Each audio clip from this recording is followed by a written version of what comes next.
Hi, Lily and everybody.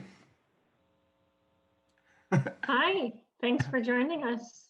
Hello. Actually, while there was just this dead time, I thought I'd throw out to folks that I've just heard today that BioBest Bumblebee folks are offering some pretty good discounts on their cords versus some others this year. So if you're shopping for bumblebees, check them out.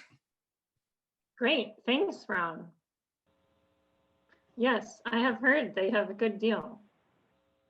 Okay, so without any other time, why don't we get started? So welcome today. I'm glad to see folks here. I'm sure there will be some more joining us. So today I am excited to have Dr. Louis Bassano, who is a retired UMaine Extension professor, here to talk to us about his work and report to us on the specialty food industry and market trends. So he gives this talk as part of a program called Recipe to Market, typically. But I really felt like, so I have attended that meeting several times, and it's wonderful as a group of 3 talks, which is Louis goes first to really inspire people about specialty foods. And then Beth Calder talks about, the food safety side of creating specialty foods at home and what you really need to have tested, what you don't need to have tested so that you're selling a safe product. And then Jim McConnon talks about some business management for starting a new business. For the Wild Blueberry conference, I split them into 2 different sessions. So we actually have Beth and Jim giving their section of the workshop at a later date in the conference series. And I thought that Lewis's talk is really more broad, and I think more than just people starting out would find his information interesting, which is why he's here today for a full-time slot himself. And yeah, so he'll start in a second. I just wanted to remind everybody, we might have a few new people on here today with a different topic. We have a State of the Wild Blueberry Industry survey that I hope you have all taken. And I sound like a broken record, but we would really appreciate it if you could take this survey, because it does inform our research and education to come in the future. One reason to take it is because of all the wonderful information we will gain.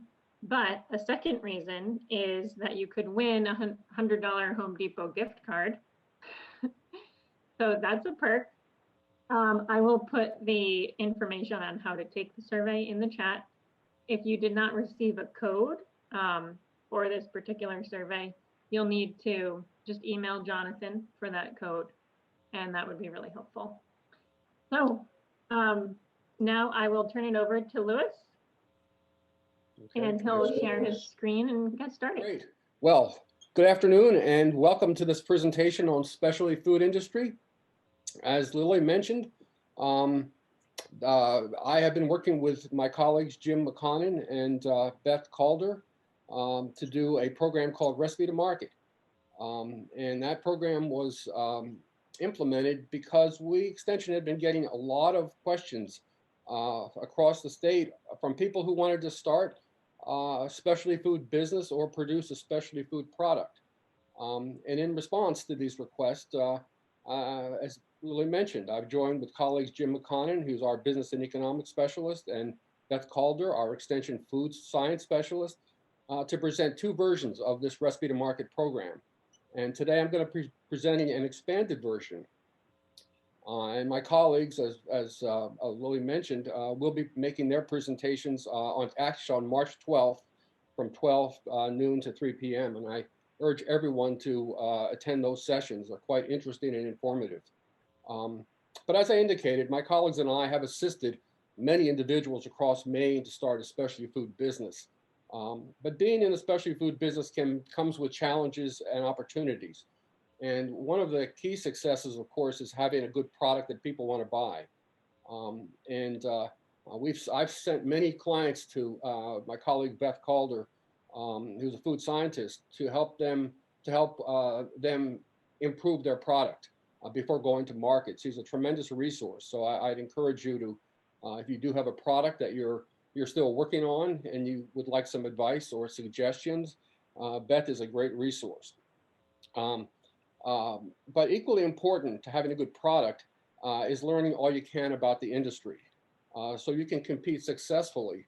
This is a growing industry, but it is challenging, which brings me to the goal of this presentation, essentially, and that is to provide you with important aspects of the specialty food industry, including things like industry trends, and to provide you with a source of additional information or resources that you can use to delve more deeply into this industry. And one of those resources is the Specialty Food Association. They are an excellent resource for anybody in the specialty food industry, whether you're a manufacturer, whether you're a food buyer or retailer or distributor.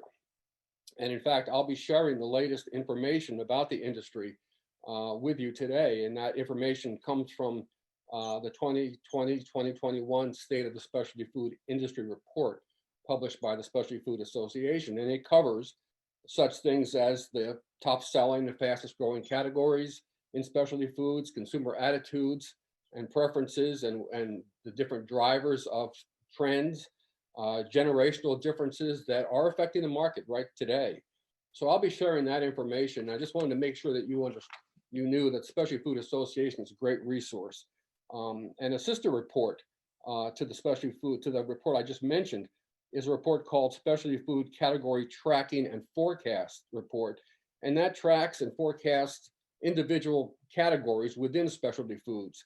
The latest report looks at 36 different categories and tracks them according to whether they think they're going to slow down or ramp up by 2024. They identify strengths and weaknesses and innovations that are taking place in each category.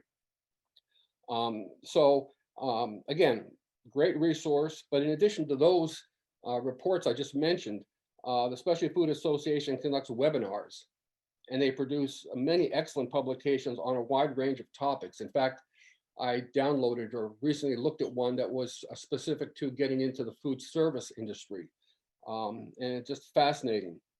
They also produce a trade publication called the Specialty Food Magazine. And so just want to make you aware of that association as a tremendously wonderful resource. Okay, so let's move on to what I want to talk about today. I'm going to start by defining specialty foods. I have a couple of definitions that are interesting, and I'll share those with you. And we're going to move into market channels. Here I'll be talking about retail, food service, and online. And then I'll divide the retail into segments as well. I'll be covering what's hot in both the food categories as well as beverages. And then moving into the specialty food consumer. Who is the primary specialty food consumer? And we'll be talking about, of course, millennials and Gen Zs, and talk about some of the characteristics of each of those consumers that potentially will help you market to them. And then I'll cover some trends, specialty food trends that have been identified by the Specialty Food Association. They set up a trend spotter panel that identified these trends that I'll be talking about. And so I'll cover that. And then some final thoughts and resources. And if we have time, we'll have questions. So that's where we're going at this point. And I wanted to bring up also those two reports that I just mentioned to you are on the screen right now, the State of the Specialty Food Industry and the Category and Tracking. Those are the two reports I'm talking about. And you can get those from the Specialty Food Association. If you're a member, they're a lot cheaper. They do cost money, but if you're a member, they're a lot cheaper than if you're not. Okay. So a definition, according to the Specialty Food Association, specialty products refer to food and food, beverages, and confections that are of the highest grade quality. Let me move something here. I'm gonna minimize me for a minute. Okay, and style in their respective categories. This is a good definition for specialty foods, and the association has used numerous definitions over the years, but this definition really does focus on high quality in all of the categories. There are 63 categories of specialty foods, and so specialty foods really reflect the highest quality in each of those categories. A definition that I like, um, a definition that I like even better is one by Yang Yun Zhou. I think I pronounced that correctly. She refers to specialty products as unique and high value food items made in small quantities from high quality ingredients that offer distinct features to targeted customers who pay a premium price for perceived benefits. I like this definition because it allows me to expand a little bit on what attracts specialty foods to consumers. And let me start with one. I bolded certain key phrases like small quantities. Many specialty food manufacturers are smaller companies making high value products from highest quality ingredients. These companies are often limited to the number of products they can produce, but the products that they do produce and market are crafted carefully to meet high standards of their customers. And this is the very definition of artisanal, and I'll mention that in the next slide. They also feature distinct features in what I refer to them as product attributes, something I'll cover in a minute.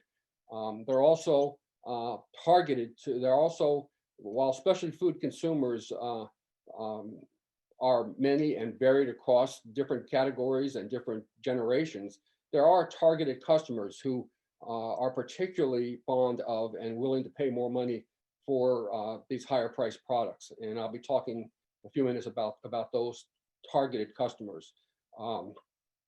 And then there are perceived benefits, and I'll talk about that in a few minutes as well. Okay, product attributes. Product attributes, these are associated primarily with specialty foods, and you have a handout, by the way. I sent Lily a handout of this, of all the product attributes that have been associated with specialty foods. And this source here is the Specialty Food Association. And you can also get a copy of my PowerPoint if you contact Lily. She has that as well. But let's start with some of these product attributes. One of the ones that's not listed on here is artisanal, and you'll see this on many specialty food labels, product labels. And what it refers to is products that are handcrafted, made in small batches, and with high quality ingredients and techniques. The reason why artisanal is important is because that is one of the characteristics that attracts millennials to specialty foods. And I'll get into that a little bit more later.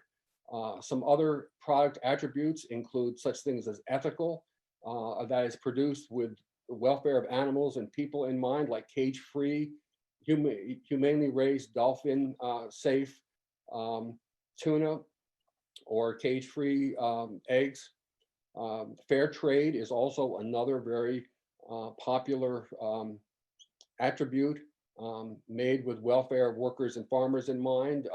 You'll see many products with fair trade certification label that indicates such. Locally sourced, made with ingredients found within 200-mile range of where the products are sold at retail. Plant-based is very, very popular now, and it's driving a lot of sales in specialty foods.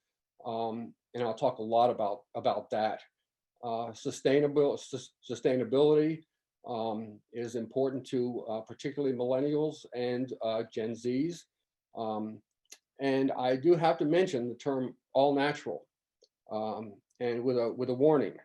All natural has been extremely popular with specialty food consumers. However, in the last 5 or 6 years, there have been a number of lawsuits filed against both specialty and non-specialty, small and large companies.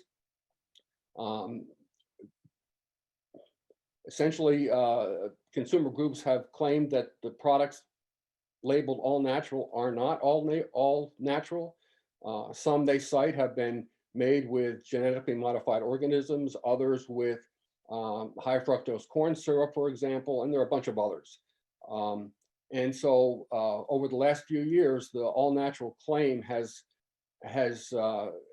subsided a bit. And not as many companies are claiming the all natural or have all natural as a label. And they've substituted all natural for the term simply. So you'll see in the marketplace simply juice or simply whatever product it is, rather than the all natural label. So there have been many companies that have dropped that for fear of being sued. So my advice to you is, if you are going to label any product all natural, let's make sure it is all natural. There are people out there willing to sue small companies as well. And so just be very careful about the use of that term. Okay, so let's talk about market channels for a minute. I'm looking at, there are three major channels for specialty foods. There's brick and mortar, there's the online, and food service.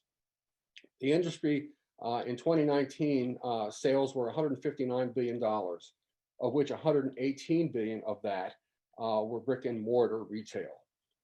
That equals about 75% of all the sales.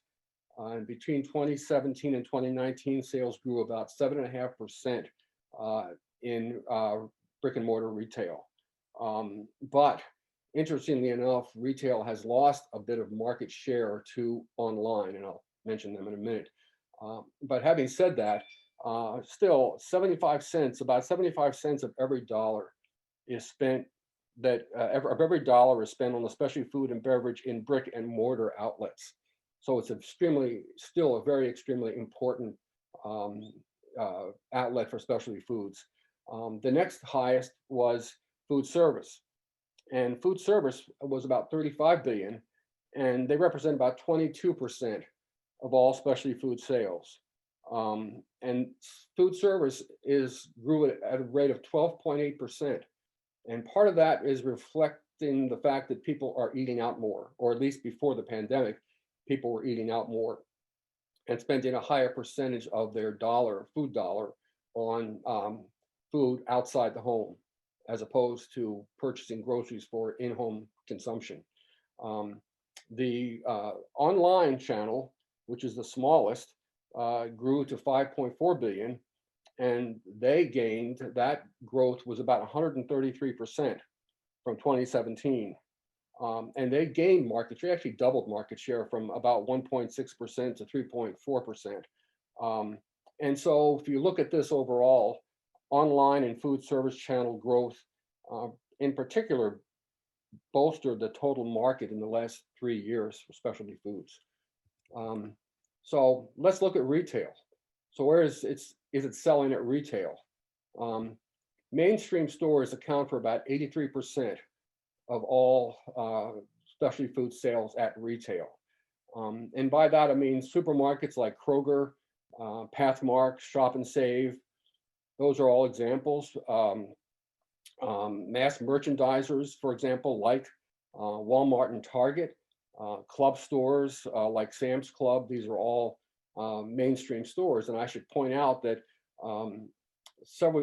if you look back about 6-7 years ago, retailers were not stocking as many specialty products as they are now. And that increase has been driven by consumers who demanded to be able to buy those products in the stores where they shopped. And quite frankly, they're profitable. And so we're seeing a lot of specialty foods now showing up in more mainstream outlets. And that started several years ago, and I think it's going to continue. The growth of mainstream stores, sales have been about 4.1% since 2017. Natural food stores, that would include WFM, that's Whole Foods Market, Trader Joe's, the Natural Living Center in Bangor would be an example, natural grocers. They are about 7% of all sales. And they've grown actually about 4.9% since 2017, a little bit better than the mainstream stores, actually. And specialty retailers, they're about 10%. This would be included things like Heinen's and Tiller and Rye, another store in Bangor, the Fresh Market. They're about, like I said, 10%. And these are smaller chains and independent outlets. And I want to put an emphasis on these, particularly for people who are starting out and want to get started in retail. Maybe you've done some marketing at farmers markets, but you'd like to dip into retail a bit more. These specialty retailers are a great place to do it. They like to work with smaller companies. They know their customers well, and they know how to market to their customers. They can help set up tasting stations and give you great advice and suggestions. So there are a lot of companies that have started this way, started with farmers markets and then moved into a smaller specialty retailer before they moved up into the mainstream stores like supermarkets, which requires a lot more, requires a history as well as some other things that I want to get into. But it's much more complicated to get into either the natural food stores or the mainstream stores like supermarkets. But specialty retailers are a great place for those people that want to dip their toes into retail. A good example of company starting with farmers markets and then moving up, as I've described, is Stonewall Kitchen. You're probably all familiar with that company. Okay, these are the top 10 the what's hot list that I like to throw out there. This is the top 10 categories in specialty foods and retail sales. And you'll see the numbers there. That's in billions, 4 billion. So cheese and plant-based cheese, milk, meat, poultry, seafood, etc. You see that list. That top 10 list amounts to about 46% of all specialty food and beverage sales in 2019. And this top 10 list is virtually identical to last year's top 10, which indicates that the market is mature and stable. And it also showcases, these top 10 showcase how important these select food and beverage products are to the specialty food industry. In fact, the top 8 categories haven't shifted at all in the last 3 years. All have performed very well, including bread and baked goods, which is increased by 12%. And part of that is because of the innovations that are taking place in that category, specifically vegan options. There's also been distribution gains. The folks making products, baked and bread and baked goods, have done a pretty good job marketing. And what they've done is, instead of looking for new markets, they've tried to expand in markets they're already in. For example, if they're already in Pathmark, let's just say, and Pathmark, I used to work for Pathmark, so I know a little bit about it. But Pathmark is they're a chain, and they're in certain parts of the country. So instead of just marketing to a particular Pathmark store, bread and baked goods manufacturers have decided, why don't we just try to get in all the stores that Pathmark operates? And so they've been able to do that successfully, and they've done that across a number of supermarket chains, and that has led to distribution gains and also to increased sales.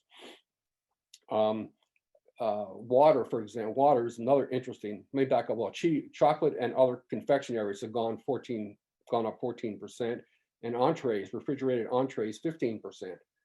So those are the ones that are really making a lot of gains within that top 10 category. Water has gone up 23% since 2017, and that's driven in part by sparkling innovations. Sparkling water. There's been a lot of innovation in that area, and that has driven sales.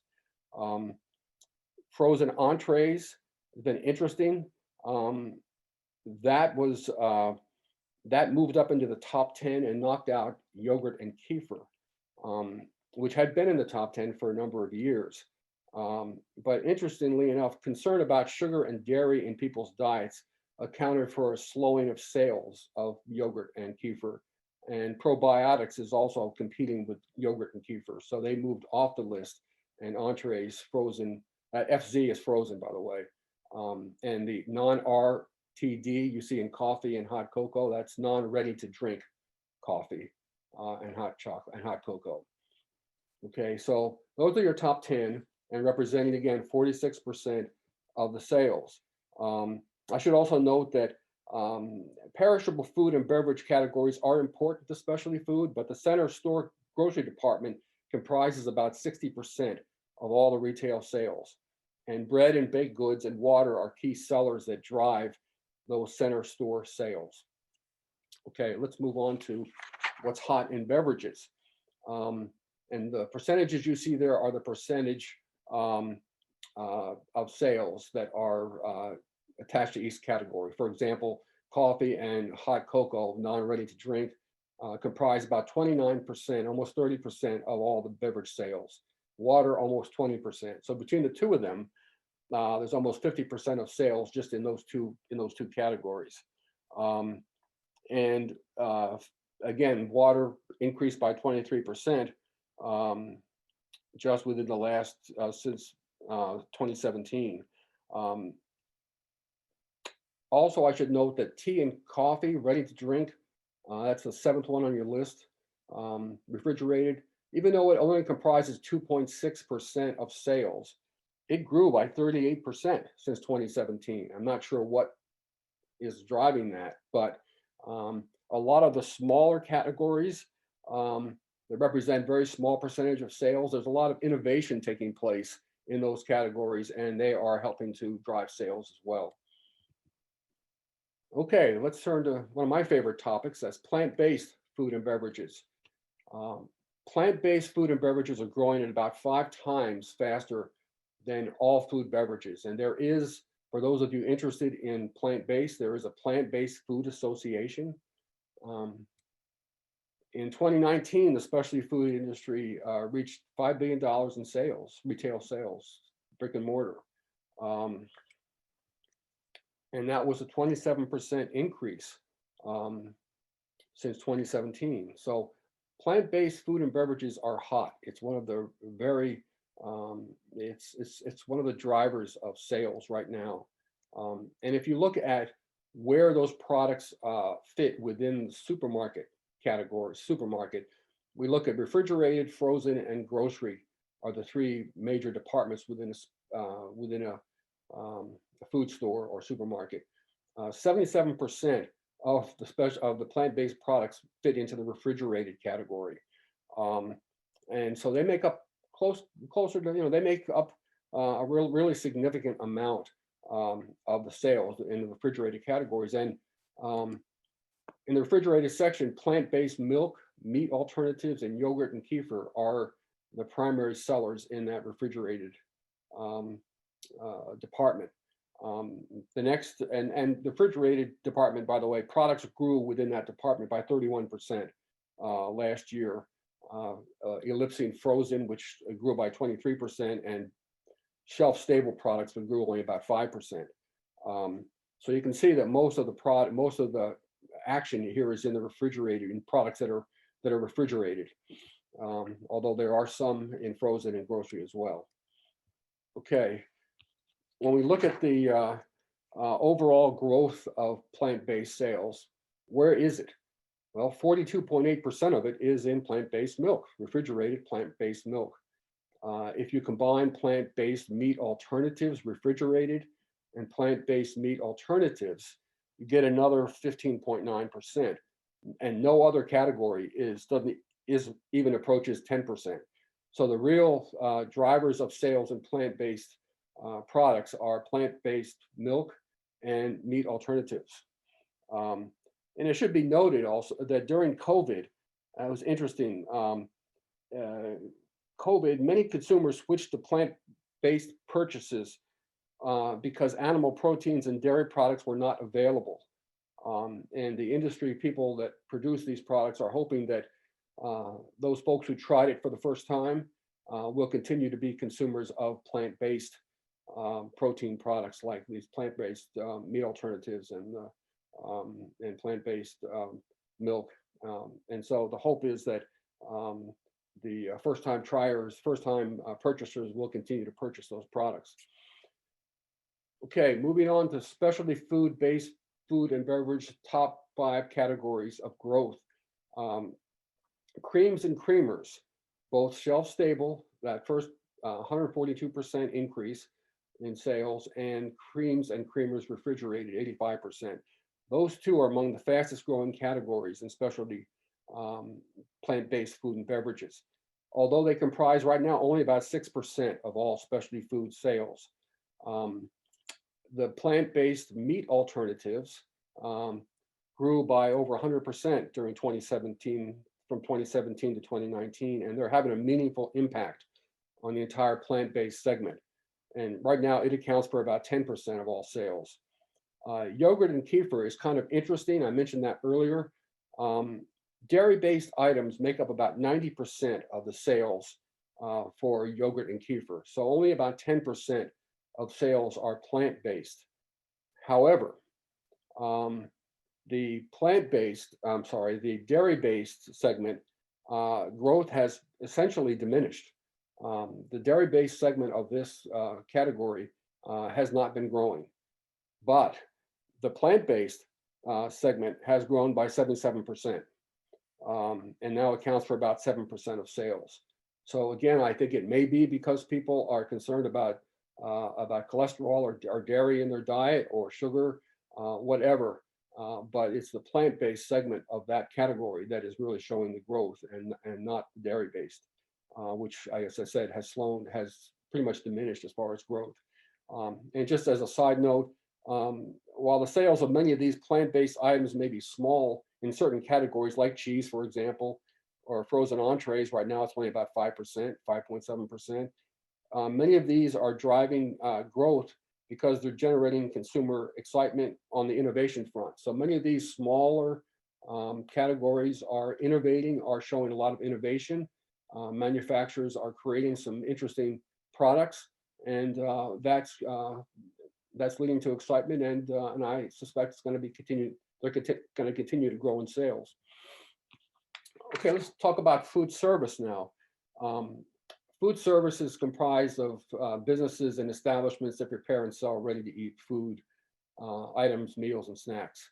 And as I noted, that's from 2017 to 2019, the sales have increased by 12.8%. It's a $34.8 billion segment, and represents about 22% of all specialty food and beverage sales. What's interesting is when I mention food service, most people think of restaurants right off the top, but the food service segment is much broader than that. Food service consists of hotels, bars, catering companies, corporate kitchens, airlines and cruise lines, of course, colleges and universities. The University of Maine does purchase from specialty producers, hospitals and long-term care facilities. Channel. One of the things my wife and I noticed when we were last time in New York was there were food trucks practically on every corner. And we noted that there were some pretty skilled chefs and creative entrepreneurs that were making products, making fresh takes on products such as single item menus or amped up desserts or some house-made or truck-made beverages. And so there's a lot of creativity going on in those food trucks. And we stopped at a number of them and were quite impressed with the creativity that many of those chefs or those entrepreneurs displayed in marketing their products. And so food trucks are another part of the food service. But I should note also that COVID-19 has had an impact, or is likely to have a significant impact, on food service. In fact, one of the biggest impacts of COVID-19 is consumers shift away from food service to in-home food consumption. And we don't know how long that's going to last. I mean, at home, it's sort of become the new normal. And how long it lasts, people really don't know. But some food service, like some food service establishments, particularly restaurants, responded by offering takeout and or delivery options for food service meals. And some were more successful at it than others. But one of the interesting things that's happened, at least I read in a survey, that a survey in April found that 75% of the consumers say they're more skilled in the kitchen now because they've had to stay home and cook. And more than half say they're going to continue to do so even after the crisis subsides. So what impact that will have on food service, no, I don't think anybody really knows. I'll be interested in seeing the report next year to see what kind of impact it might have had. But one of the things that also happened was that consumers got tired of making meals day after day after day. And so they moved quickly to purchase more quick meal options, meal shortcuts, pizza, frozen pizzas and entrees, boxed canned soup and pasta, shelf-stable entrees, things like that. And meal services such as HelloFresh and Blue Apron said they saw a sharp increase in their customers. It's interesting to note that in 2020, food service amounted to about 52% of all of the typical consumer's food dollar spent. So 52% of it was spent for food purchased outside the home.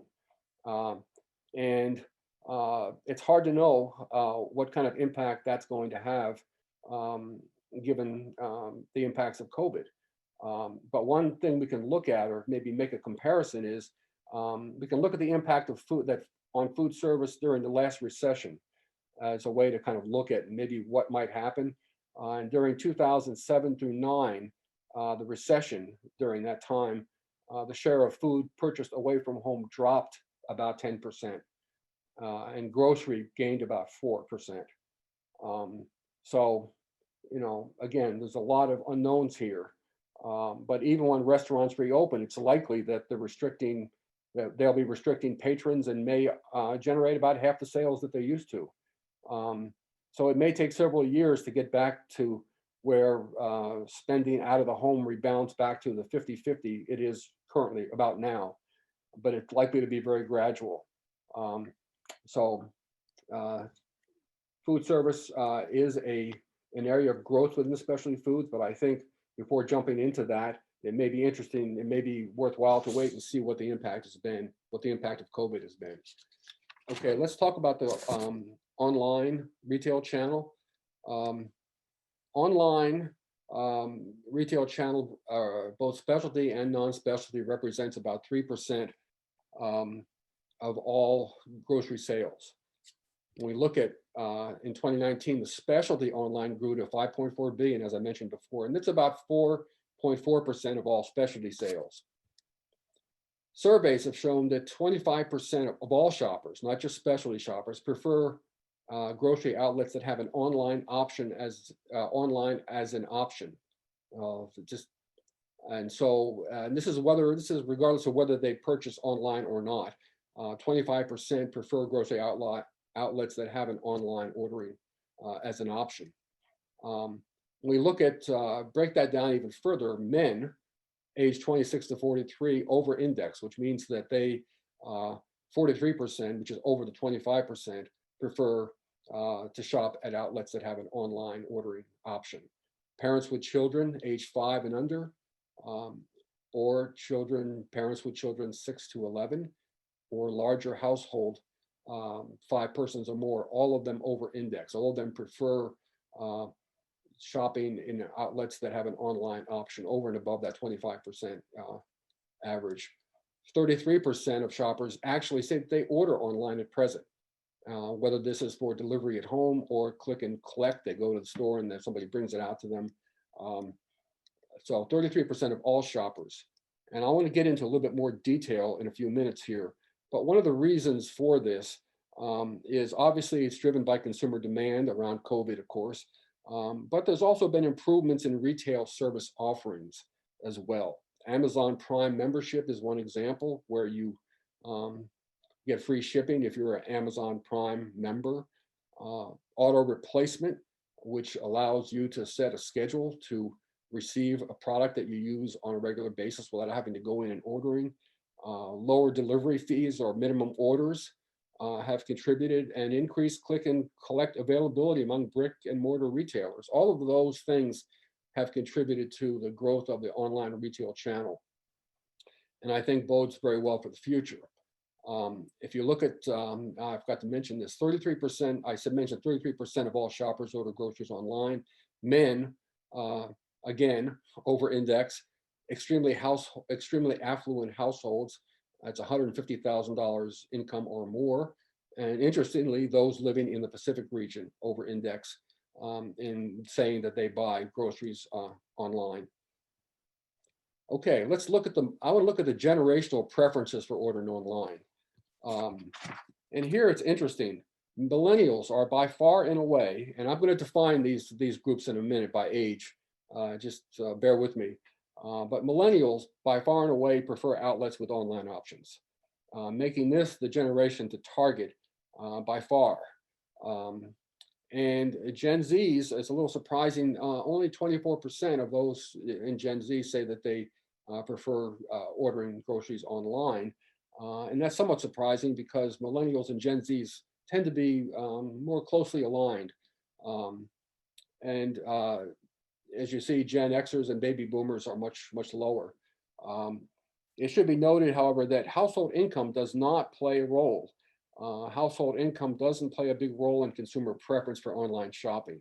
In other words, all brackets are about average, 25%, in expressing a preference for stores that offer online options. We look at generations' preferences around shop in store only versus online. This is kind of interesting. Millennials and Gen Zs are the generations that most likely have ordered groceries online. And that contrasts rather vividly with Gen Xers and baby boomers who say that they shop in stores. 73% say they shop in stores only. Gen Zs and baby boomers, 91% say they shop in stores only. And very small percentages say that they order groceries online. I suspect that that's going to change over time, particularly as more and more people have had to order online because of COVID. And I'm learning and reading that more and more folks who order online for the first time are likely to continue because they found the experience not as bad as they had anticipated. So I would expect to see those numbers next year, especially Food Association does a survey like they usually do every year. I suspect that might change. And so again, I think that points to an increase in the number of sales that are going to be generated by online in the future.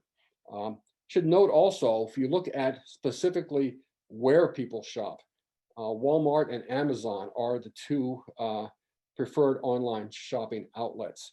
And this is in part due to Walmart making some rather significant investments in online grocery operations, including in-home delivery, expanding consumer access geographically for delivery, for example.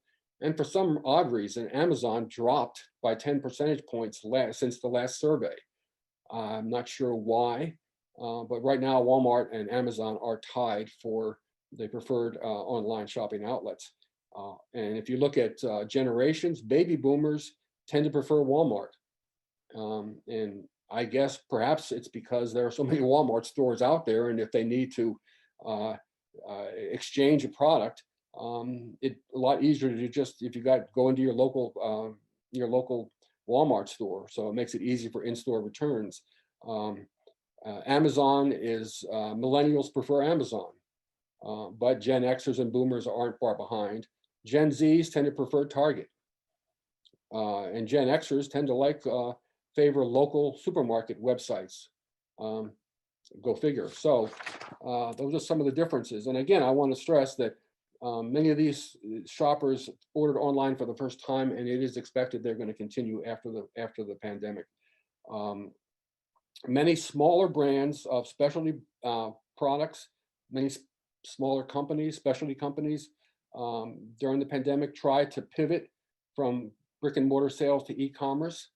And while some went into Amazon, and Amazon's presence can be helpful to many companies, but some found it difficult to generate a huge profit from Amazon, but they did benefit tremendously from exposure that Amazon gives them and helps to drive customers to the company's own website. So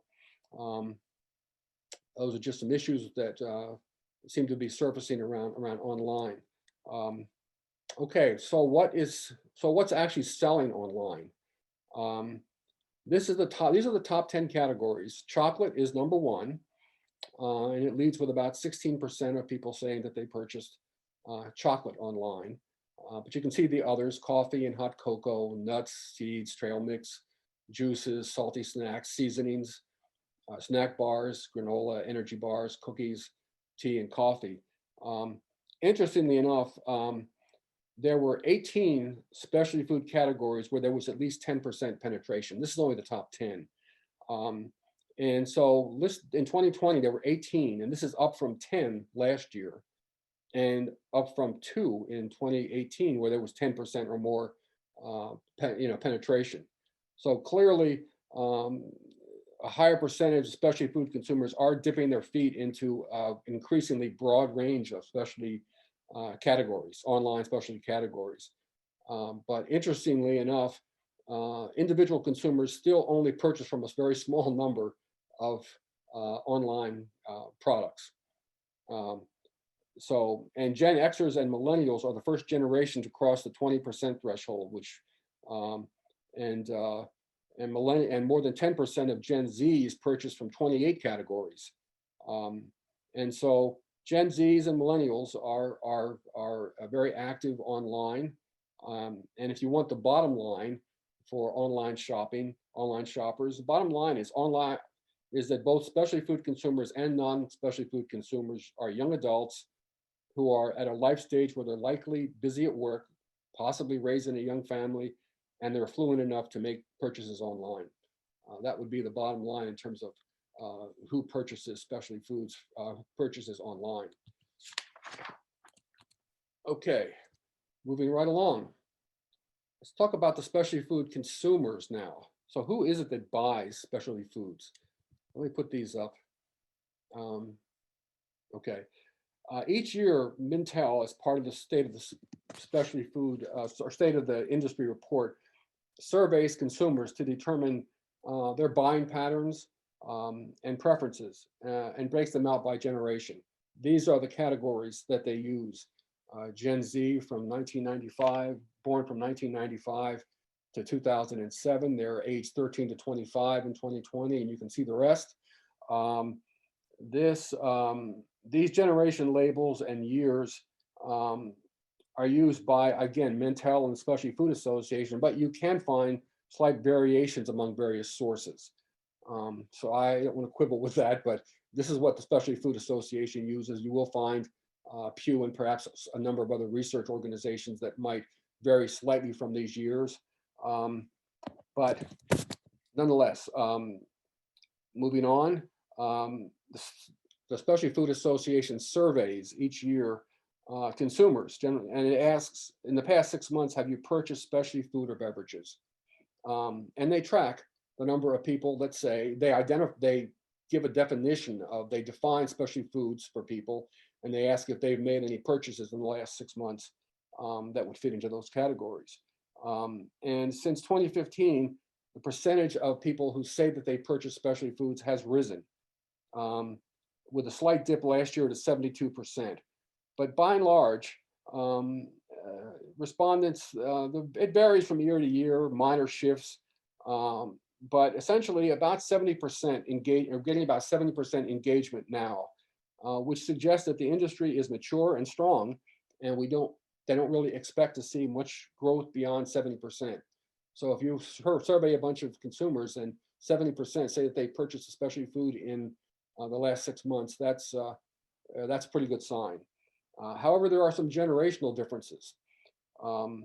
Mintel found that when they broke that out even in more detail, they found that younger millennials aged 26 to 34, remember millennials here are 26 to 43, but the millennials that are the younger millennials, 26 to 34, are the core specialty food consumers, and 83% of those folks indicated they purchased specialty foods in Mintel's survey, which is the highest percentage of any specialty food purchases of any group.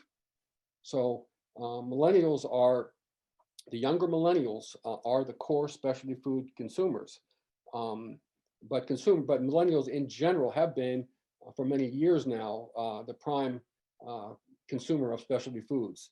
And so I looked at some of the characteristics to help define, well, what are some key characteristics of specialty food consumers?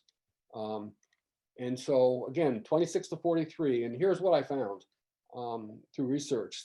Some interesting characteristics that I think are important, particularly in terms of marketing. Millennials love to cook. Millennials use food as a way to both express themselves and to connect with their peers. A high percentage of millennials, in fact, in surveys, 48% to be precise. I don't want to quote you numbers, but a high percentage of millennials refer to themselves as foodies. And they enjoy experimenting with new recipes, and they tend to buy ingredients from different countries for specific recipes. And they are willing to spend more money for the highest quality ingredients. They care about good food. And this is one of the more interesting things I found, is that they don't have the same brand loyalty or company loyalty as past generations. And it reminds me of when I used to live home and my mother would send me to get coffee at the supermarket. She insisted it had to be a certain brand, could not be any other brand. She would not accept any other brand and sent me back if I came home with a brand that she didn't specify. But that's not the case with millennials. They don't have the same brand loyalty, and they're willing to look at buying new brands and trying different things. And they don't necessarily trust large food companies. And this bodes well for the small independent growers, the small independent producers of specialty foods. And they read labels for content, and they seek out handcrafted artisanal foods. Remember that term back early on? The term artisanal, when it's put on a label, tends to attract millennials. They like the idea of smaller companies, handcrafted products, and they want to support these companies. And they care about health and sustainability and social and corporate responsibility. And I'll talk about that in a few minutes. They eat out. 64% in surveys say they eat out at least once a week. And they chase authenticity. They travel more than previous generations, and they understand the difference between what's real and what isn't in their food selections. They use social media and technology. These are digital natives. They stay updated on their favorite brands through social networks. They are likely to be on Twitter more than the mainstream consumer. And they often use social media when they're eating to share food experiences. I was at a restaurant one time and I saw someone just gotten the meal, and they picked up their phone and took a picture of it. And I assume was sharing it with their network. I figured that must be a millennial because that's something that they like to share with their network of people. They also seek and receive information from a variety of sources. And this brings me to the next one. They rely more on peer influence than they do on mass advertising. It's what their peers say that affects about products that influences their purchase behavior. And it's often shared digitally or through social media. And that's, to me, that's very important because social and digital media is far more cost effective and has the effect of beginning to level the playing field for smaller specialty food manufacturers and connecting with their shoppers. And the last thing is that they're diverse. According to Pew Research, more than 40% of millennials are from a minority background or another culture. And for many of these consumers, ethnic cuisines and food products are neither special nor unusual. They're simply a part of who they are and what they enjoy. Okay, so what about Gen Zs? Gen Zs are the future. That survey I mentioned to you showed that Gen Zs were like I said, let me back up. Gen Zs are surveyed, the Mintel surveys them from the age 18 to 25. They don't include ones that are They don't include people that are younger than 18. But they are the next most likely buyers of specialty foods. In fact, like I said, they're the only generation that had an increase last year from the previous year in the percentage purchasing specialty food or beverages in that 6 months prior to the survey. And this bodes very well for the specialty food industry. Gen Zs are as young as 13, but each year more of them are entering Mintel's survey age of 18 plus. And they're reaching adulthood, and their engagement in specialty foods is evolving. And some of their attitudes and behaviors we know about already. And I think they're going to have a significant impact on the industry. Let's talk about some of their characteristics. Most are likely to have made a meal from scratch in the last month, and that's typical. That's similar to millennials. They use specialty food to improve taste or takeout delivery food. So if you order something and you want to spice it up a little bit, they use specialty foods to do that. They shop for specialty foods in convenience stores, home stores, and department stores. Right now, specialty foods aren't in those stores to the extent that they are in supermarkets. And I think as Gen Zs come into the marketplace more, they're going to be demanding to have these products available in those stores. And I think it's going to expand the retail market for specialty products. This is what happened with supermarkets. Millennials particularly, and other consumers wanted to be able to purchase their specialty products in supermarkets, and they demanded that they be able to do so. And that's led to these stores bringing more and more specialty products on the shelf. I think you'll see the same thing with these convenience stores and home and department stores. They're also, Gen Zs are more likely to follow a plant-based diet. And as children, they were exposed to a flexitarian diet. Now, you may not know what a flexitarian diet is. It's a meal plan that focuses on adding more plant-based foods and limiting meat. A flexitarian really is the term that refers to a vegetarian whose diet consists of meat. A vegetarian whose diet consists of meat and fish on occasion. So it really refers to eating less meat.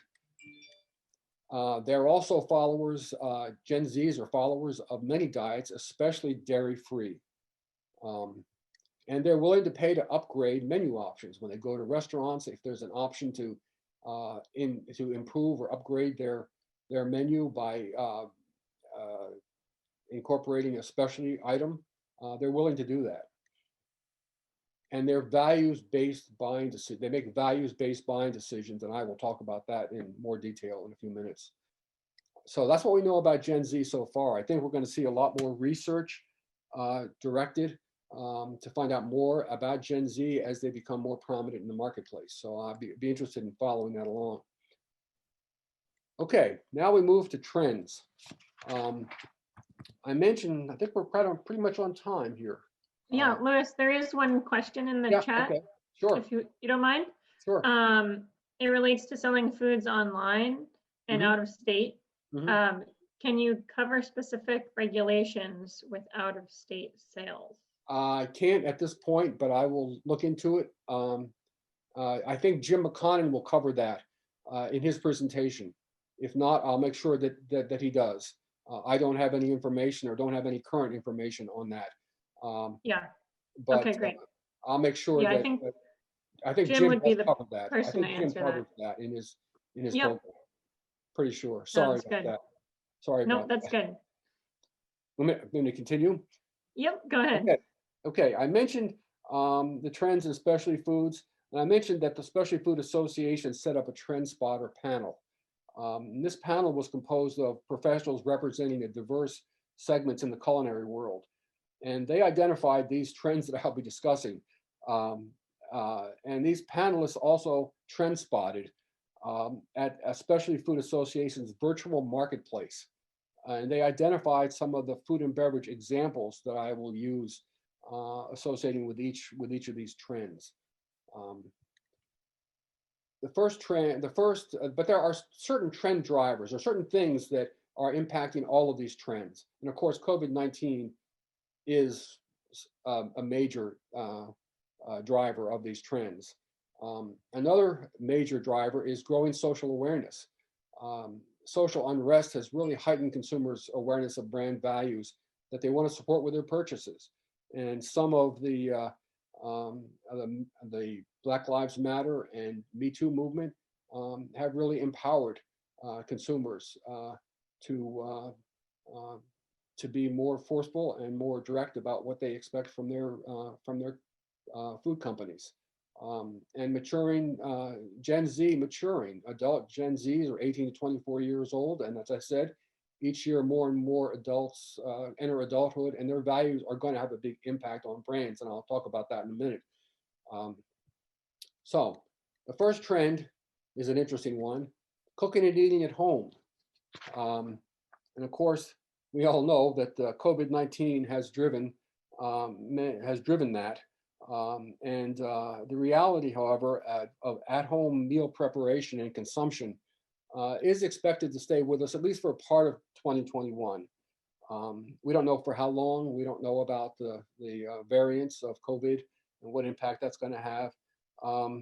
But it has resulted in essentially three what are called sub-trends. But we back up a little bit.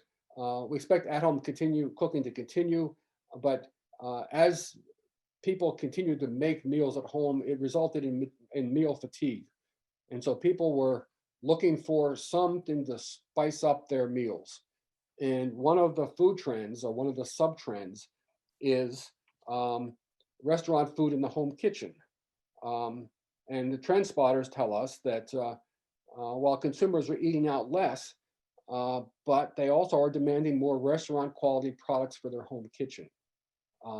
They noted that consumers are seeking restaurant quality spices, sauces, and condiments, cocktail mixes, and various ingredients that they want to use to take their meal preparation to the next level.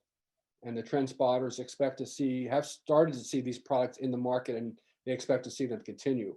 Some examples that they cited from the virtual marketplace are things like smoked watermelon salt for use on fruits and vegetables, a sauce that combines 7 toppings of the classic Chicago hot dog into one condiment, or smoked maple old-fashioned syrup for at-home bartending. Some examples of products that kind of fit into this sub-trend. The second, and again, the whole idea is to replicate the restaurant experience at home. The second sub-trend of cooking and eating at home are twists on the classics. At the start of the pandemic, apparently a lot of people, consumers, tended to want comfort brands from their own childhood. They wanted to go back to what they felt was comfort food in their childhood. But over time, it became boring, and people wanted to look for something that would take the familiar that they're used to and make it exciting. And in response to that, there were some store managers that were trying to educate consumers on how they could use various spices or global flavors or sauces to add excitement to their traditional meals.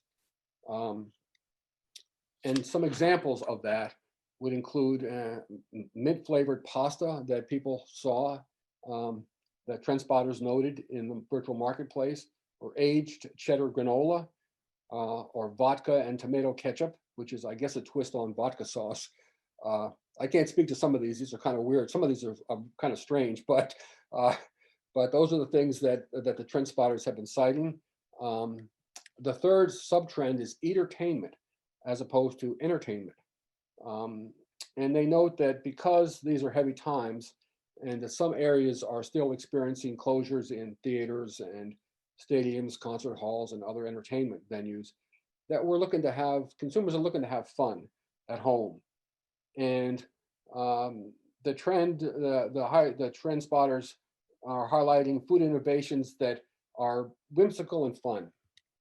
Okay, whimsical and fun. And so some examples that they cite are hot chocolate on a stick, edible spoons and sweet and savory flavors, and maple syrup and edible glitter, or with edible glitter. So again, people looking to do something to break up the monotony of eating at home all the time. And so everything from bringing in higher quality restaurant food, introducing that to the kitchen, or to making something more exciting that was very familiar from their childhood, or just being whimsical. Those are the, all things that kind of falling under this one category of cooking and eating at home. The next trend is very interesting. It's values-based buying. And consumers are more and more conscious when choosing which brands to support with their food dollars. And these consumers, particularly younger ones, are supporting their beliefs with their food dollars, and they want to do business with brands that align with their values. And this would include businesses owned by women, by Blacks, people of color, companies practicing sustainability and conducting themselves in an ethical manner. Like I said, what's driven these movements like the Black Lives Matter and the Me Too movement have empowered consumers to voice their opinions on what they expect from their food brands. And companies practicing sustainability and ethical practices are becoming very popular. And also B corporations are getting more exposure on retail shelves. And if you don't know what a B Corp is, it's a company or a corporation that balances profit with purpose. And they are getting increased exposure on shelves, and because consumers are asking for these products with these attributes. And what's influencing this is Gen Z. And the industry leaders, especially food industry experts, are saying that companies and food brands need to shift now as this new demographic takes over the marketplace, because their expectations, these are some of their expectations. They're very conscious shoppers, and they are selective about the companies that they choose to support, and they're interested in making sure that the companies they do support are values aligned with their own. And so we may see at some point on labels a more descriptive narrative about what these companies stand for, or what they, or how they impact the local community. So I think you're going to be seeing a lot more of this, and consumers are indeed using values-based buying these days, and that's expected in the future as well. An example of this, one trend spotter noted, mark this down, was a sustainability-minded producer of watermelon rind pickles that upcycles parts of the fruit that would normally be discarded. So I think there's more interest in using more of the product rather than discarding a certain part of the product. They're looking for ways of, this producer was looking for ways to find a use for all of the product. And so I think you're going to see more of that kind of trend as well. Okay, the next trend is global travel without leaving home. And again, with consumers sticking closer to home, global flavors offer culinary adventure in lieu of traveling, and especially from countries less familiar. And trend spotters are noting more prominence and appreciation of ingredients from overlooked parts of the world. And this is particularly true of West African ingredients and cuisine. And buyers are looking to bring those products from countries, from those products, to respond to demand for global cuisine. Authenticity is in demand. As I said, store buyers are bringing in products from, these are the companies that, or these are the countries that are most popular right now: West Africa, Scandinavia, Cambodia, Southeast Asia, Latin America. To give you some examples, West Africa, trend spotters noted spices that focus primarily on herbs and plants native to West Africa, Latin America, and Southeast Asia. Chili paste from Cambodia, sea buckthorn from Scandinavia, fonio, that's an ancient grain from Senegal. Global flavors are becoming more popular, and people are looking, again, something different. But the countries that you're going to see more, I think, products, authentic products on the shelves from these countries. Okay, plant-based, coming to the end here. Plant-based revolution. Plant-based is more of a movement than a trend. During the surge shopping that took place following COVID-19, plant-based sales increased dramatically because, again, people couldn't buy dairy or other meat protein, and it did provide a pathway for consumers to try plant-based products. But in addition to that, there are new formats for plant-based foods, and several have emerged related to home cooking, such as for meatless mixes and sauces, which makes it convenient and easy to focus on health by eating less meat. Also, the quality has improved. That doesn't necessarily mean that all plant-based products are better for you than non-plant-based, but the quality of plant-based products, I think, has improved, and the variety, the number of products has certainly grown.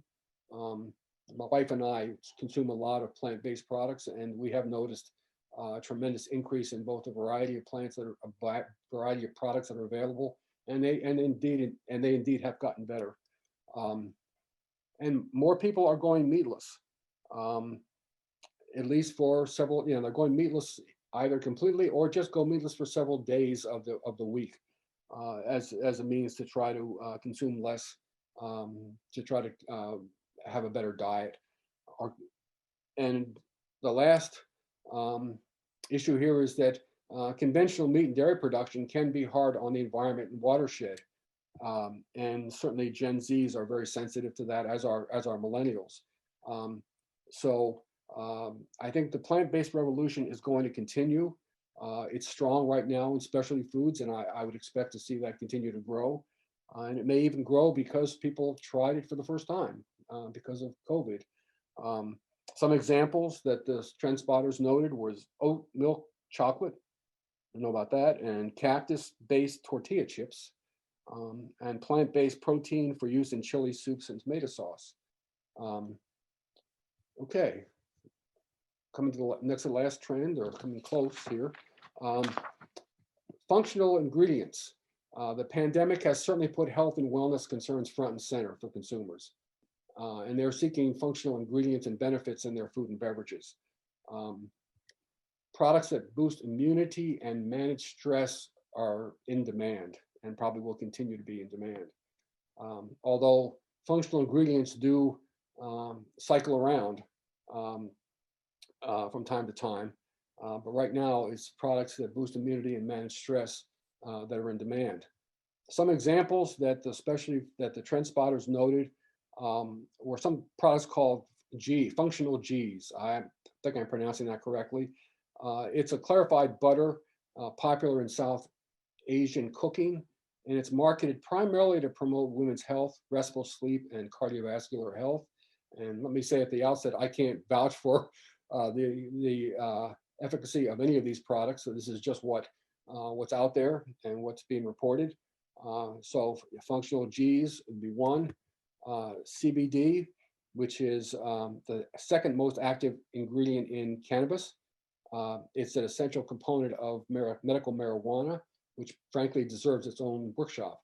And I believe right now that there's a lot of interest from specialty producers in incorporating CBD, but I think the regulations are lacking for doing that. You can talk with Beth more about that in her workshop. I think she keeps track of these issues a lot more than I do. So last I had heard, the Food and Drug Administration had yet to identify or to promulgate rules and regulations around the use of CBD in food products. MTC is an oil. It's an extract, actually. It's a supplement made from a type of fat called medium chain triglycerides. And supposedly it makes them easier to digest and easier to absorb into the bloodstream. It's made of coconut and palm kernel oil, and its uses are for, as I understand, for weight loss, appetite control, extra energy, for exercise and inflammation. Again, I can't speak for whether it works for that, but it's one of the products that has been cited. Another one is aptogens. They are non-toxic plants that are marketed as helping the body resist stressors of all kinds, whether they be physical, chemical, or biological. And these are herbs and roots that have been used for centuries in Chinese healing traditions, but are having a renaissance today. And some of the others would include things that are more common, the mushroom powders, like lion's mane. They're still popular. Turmeric is mainstream, and garlic oil, for example, local bee honey used to help with allergens. So there are a number of functional ingredients out there, and the expectation is that people's interest in functional ingredients will continue to increase. The next trend is less sugar and more natural sugar. And this is tied to a trend in health and wellness. Sugary sodas have been on the decline for a long time. And there has been a tremendous increase in the availability and use of alternative sweeteners. And some examples of these sweeteners are monk fruit, honey, maple syrup, applesauce, dates, white grapefruit syrup, and others. And part of the reason for the popularity of these alternate sugar products are people are looking for ways to reduce their glycemic load. And we're also likely to see more products that are promoting themselves as having less sugar or sweetened by one of these alternative sweeteners. The trend spotters noted that during their virtual marketplace, they saw products such as hot sauces sweetened with peaches, jams that relied on natural sugars such as carrots, sauces sweetened with dates, for example. So I think we're probably going to see a lot more of those kind of products on the marketplace, as if their predictions are true that sugar is going to be many consumers are going to be looking to find ways to reduce their sugar consumption. How about it? This is kind of one that's sort of funky. It's the last trend. And halva, if some of you, I tried halva years ago. It's a 3,000-year-old sesame seed, good for you candy. And it's growing in popularity due to its abundance of iron and being more nutritious and having less sugar than other sweets. And it's emerging in part because of consumer interest in tahini sauce and black sesame flavoring. And it essentially is a good for you candy. Like I said, abundance of iron and less sugar. And it has plant-based appeal, and it's vegan. And so, let me go back here. Some examples that the trend spotters noted were halva butter made from sesame paste to spread on toast, shelf-stable halva slices in coconut and triple chocolate. That sounds good. I haven't seen too much halva in the marketplace, but I do remember trying it. It was pretty good, but I haven't seen it for a long time. So I guess that's going to be something that's emerging. Final thoughts. Starting a specialty food business can be very exciting. I've talked to many specialty food entrepreneurs over the years, and we've helped many of them also. They're all quite excited about the idea that they can produce a food that people want to eat and they want to buy and serve to their family and friends. It's an exciting and challenging industry, no question. But if you want to increase your chances of success, I urge you to talk with the retailers and manufacturers and other experts and become as knowledgeable as you can about the industry. Research the industry. I've given you tons of resources to use, particularly starting with the specialty food industry. I think that's a place to start. And just be patient and learn as much as you can about the industry. It really is quite fascinating. Consider joining the Specialty Food Association. I'm not here to promote them, but but do have great resources, and everything I've gotten from them has been very, very good. And that's their website, specialtyfood.com. I forgot to mention, they have a show, 2 shows each year called the Fancy Food Show. And the show I attended was in New York City at the Javits Center. And there were 3,000 vendors from all over the world, if you can picture that. And they all had snacks and to sample. So I had a field day. And while sampling, I had the chance to talk to many of these producers, and they all expressed great satisfaction and pleasure being in that industry, because it was just so exciting, and they got to talk with so many people and try so many new products. And so it was very cool. So if you can attend a specialty food show, a fancy food show in New York, they hold 2 shows a year. In the spring, it's in New York City at the Javits Center, and I think they're going to hold one this year, but I think it's going to be in the fall instead of the spring. If you go on the website, you can see the date. They also hold one in California. I think it's San Francisco, and that's in the winter. I think Jim attended the one in San Francisco, and I've attended the one in New York. Both fascinating shows, to say the least. You learn a lot. And also, Extension has a website called Resources for Food Entrepreneurs. And we have some great resources on that website. And I would encourage you to check that out. Also, Extension has just a general online business library, which is very good as well. So I will take questions, and I think I've finished within an hour and a half. Lily, that's pretty good timing, don't you think? Yeah, thank you, Louis. There's And- so many statistics. It's a lot of information. It's good. Yes, I think Does maybe any- I overwhelmed you a bit, but No. you do have a PowerPoint. I sent Lily a PowerPoint, and for anybody Yep. that wants the PowerPoint, those slides are all that information is on those slides or on the PowerPoint, and the handout about the product attributes associated with special foods. That's a handout as well that you can get. So I did send those out to the whole group, everybody good. who signed up. So good. everybody Great. has that in their email. Great. Okay, Yep. wonderful. And I guess I have a question. Do you have any thoughts on wild blueberries specifically in the market? Well, I mean, I would certainly capitalize on the antioxidant part of blueberries. They contain a high level of antioxidants, from what I understand, and people are very interested in those type of products.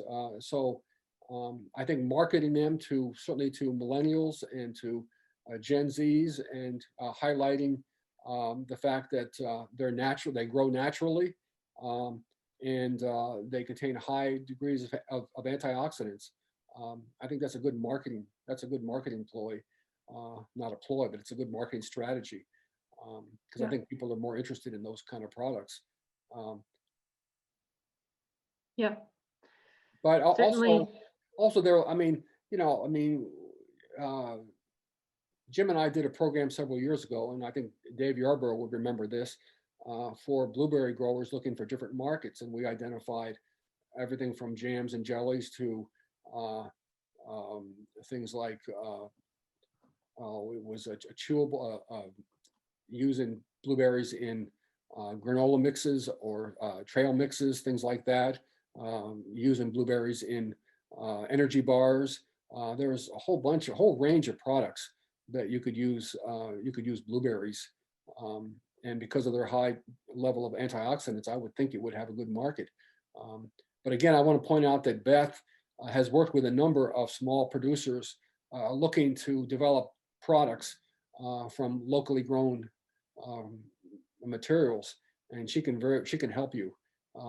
If you have a product in mind, or you're thinking about something, you want to try it out and get some advice from Beth, she's there to help. The food scientists are very skilled in that area of helping you identify and create some opportunities there for products that are locally grown. Yeah, I'm just putting something in the chat from the Wild Blueberry website. That's the promotional side of things, to give people this resource. There are some articles in there about how wild blueberries increase children's mood Mhm. and wound healing. It has a role in wound healing and Yeah. all sorts of different things. Yeah. I think that kind of started with the antioxidants a few years Yep. ago. And it's Yep. people have looked at more benefits from consuming wild blueberries. And I think it's going to be important that blueberry producers market those things in a way that connects with particularly Gen Zs and millennials. And I think it really has to do with how you position that product in the marketplace. But there's a lot there to use. There's a lot of characteristics about blueberries that I think would be very popular, but I think you have to educate people about them, make them aware. So I have a question. Oh, well, not really. Well, I guess it's a question. This is Lisa Hanscom. So would you say, I mean, we have all the health benefits like the antioxidants, and I see in the chat that someone asked if they should be tested. They've already been tested for antioxidants. That's one of the things in brain health. But do you think when for that whole, like it's the 4 native berries to North America, you know, you were talking about that they were natural and that they grow natural, but Mhm. should we be promoting that they're like the 4 native berries and we don't plant them? Or Oh yes, absolutely. I think telling the story. A lot of people like to hear stories about the companies that produce the product that they're eating, and so Jim and I always used to encourage people to, tell your story. I mean, people don't know what wild blueberries are or how they're grown. When my mother first came to visit Maine, she's from Delaware, and she had no clue how blueberries were grown. And first thing she wanted to do was to try these blueberries and go out and pick some. And so I think it's an interesting story to tell, and I think it might resonate with some of the consumers, particularly Gen Zs now, particularly if you're organic or if you're attempting to create some good in the community by selling local products and employing local people. All of those are nice stories to tell about your product that tend to attract consumers. Sustainability is important. Ethical behavior on the part of both the company as well as how you produce the products. Those are all important stories that I think could get told and would be attractive to some of today's consumers. Any other questions? I would urge you to attend Jim and Beth's presentation. They can get into a lot more detail than I can about certain aspects, particularly the rules and regulations, and also talks to Beth particularly about the help she can provide in kind of guiding you to create products. Maybe you have an idea in mind that you'd like to try. I'm not sure exactly how to do it or where to start. Beth is a great resource for that. And Jim's a great resource also for some more detailed information about consumer preferences. Yeah, so there's one more question here. Is there any research on Maine specific marketing trends? Not that I'm aware of, although I did, wasn't there a program at the farmers market, at the trade show, where they talked a lot about food trends? Somebody from Maine, I think it was someone that works in a supermarket chain or an executive from a supermarket chain, had a lot of marketing research about products that are selling in Maine, about trends. I believe, wasn't there something like that, Lily? I don't know, but I will certainly look into it. I think, yeah, Maine specific marketing would be really helpful. Yeah, not that I'm not aware. I wasn't able to get into that website, to view that presentation. I believe it's still online, but it spoke specifically about. It was specifically about trends, and I think it did relate specifically to Maine as well. Yeah, yeah. And I'm sure people are wondering how to actually market their product, which is really a whole different talk. Yeah. I don't know if you have any thoughts. There are people you can hire in Maine to do that work. but Yes. having a really good label is also a huge part of selling a product. Well, you certainly can hire a distributor. Typically a distributor, and I talk about this in the marketing class, but typically to get to a distributor, they look for companies that have a track history of sales, because they would prefer to help market a product that's already been successful, or at least has a history of success. And that's what supermarkets and other mass market outlets are looking for. They don't want to mess with a startup company. They'd rather have someone that has a track record of success, and they don't want to deal with individual growers or individual producers. They want to deal with a distributor. And for a distributor to pick you up, you really have to show that you have a success, that you've been successful. You have a successful track record, at least within the specialty stores, and that you'll be able to grow your business to such an extent that you're now ready to jump into, when you have the capacity to go into these larger stores that are going to demand a higher volume of product. And so that's a challenge. It's a challenge to scale up, and Jim will talk more about that. But scaling up is a real challenge. But the specialty food producers that I work with are very happy to stay small. Yeah. And they prefer actually to stay small rather than to get to the point where they're spending all of their time dealing with distributors and supermarket chains and all the other challenges that go along with getting into those stores and staying there. Yeah. It's a good market if you can get to it, if you can get into it, but it requires, I mean, it's pretty demanding. And again, I talk more about that in the marketing class, but I do encourage people to start with these smaller specialty food stores. If you really are interested in retail, they're a great place to start. Are you giving the marketing class anytime soon? Jim and Beth and I haven't talked about that, but Okay. that's part of the expanded recipe to market program. We have two recipe to market programs. One is like a 5-week program, 5-session program, which includes that marketing that I talked about. And then we have a 1-day recipe to market program, and that's the one that we've been giving lately. But it's possible that we might move into the expanded program if there's an interest. Yeah.